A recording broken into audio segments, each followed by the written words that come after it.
eto na nga po mga idol, Charles Suarez, malaki ang tsansa na maaprubahan ang naging apela nila sa CSAC o dito nga po sa California State Athletic Commission doon sa naging kontrobersyal na laban niya kontra kay Emmanuel Navarrete. At sana nga po ay makuha ni Charles Suarez ang tamang resulta sa naging laban nila.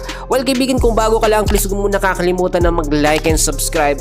Maraming salamat po. Nagsalita na nga po mga kaibigan si Charles Suarez at humihingi siya ng tulong na panalangin na maaprubahan dahil bukas na nga lalabas yung resulta ng contest or apela nila doon nga po sa CSAC, which is kung titignan nyo naman dapat wala namang magiging apela malinis naman talaga yung pagkapanalo doon nito si Charles Suarez. Solid punch naman at hindi headbutt yung nangyari.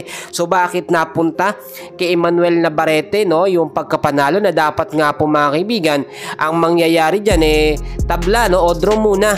Ang nakita rin natin dito mga kaibigan, sobrang bias talaga ng mga judge dahil binigyan agad nila ng unang talo etong si Charles Suarez. Ngayon sa record po, sa boxing record ni Suarez, meron na siyang 18 wins pero nabahira ng isang talo na dapat nga po sana until now ay magiging undefeated pa rin etong si Charles Suarez.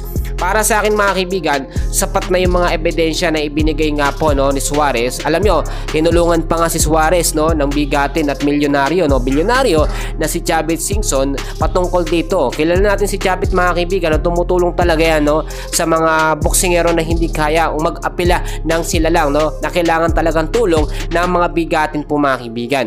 Alam nyo kaya nila dinaya ito si Charles Suarez dahil kung titignan nyo, hindi naman daw ganun kasikat na boksingero sa Pilipinas.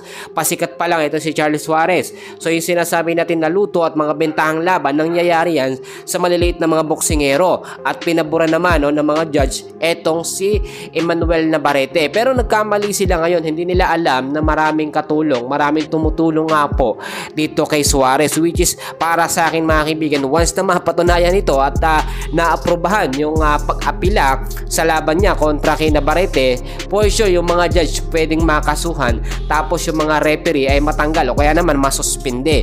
Dahil nga mga kaibigan, kasiraan talaga to sa boxing world lalo na sa World Boxing Organization. Damay sila dyan mga kaibigan, damay sila dyan, hindi lang ang CSAC. Kaya dapat po ang World Boxing Organization agad-agad din gumagawa ng solusyon patungkol po sa ganitong mga issue.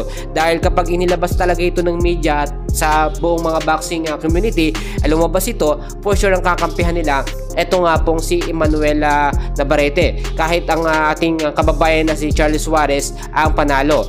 Very proven naman maganda naman yung ebidensya pinakita natin, which is yung record po ng naging laban doon nga po kung saan tumama yung solid na punch itong si Charles Suarez dito nga po kay Navarrete. Yan muna ang update natin sa ngayon, and please huwag niyo kakalimutan na mag-like and subscribe mga idol. Maraming salamat po.